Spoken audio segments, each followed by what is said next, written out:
இதை நீங்க உங்க கூட்டணி பலம் எந்த அளவுக்கு இருக்கும்னு நினைக்கிறீங்க நீங்க? பாரதிய ஜனதா கட்சி தான் இந்தியாவை ஆளும்.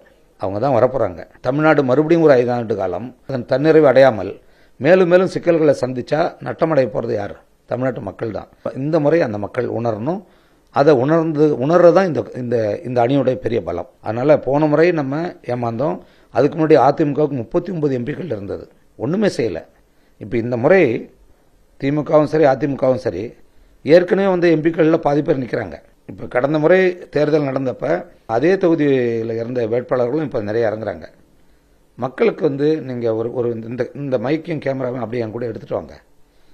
சாலையில் நடந்து போகிற ஒரு 10 பேரை நிறுத்துவோம். நீங்கள் யாருக்கு போன முறை வாக்களிச்சிங்க, அந்த வேட்பாளரை பார்த்தீங்களா, அவங்க உங்களுக்கு என்ன சாதிச்சு கொடுத்தாங்கன்னு கேட்போம்.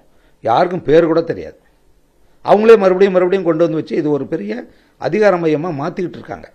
இதுதான் இந்த திராவிட கட்சிகள் தொடர்ந்து செய்துக்கிட்டு இருக்கு.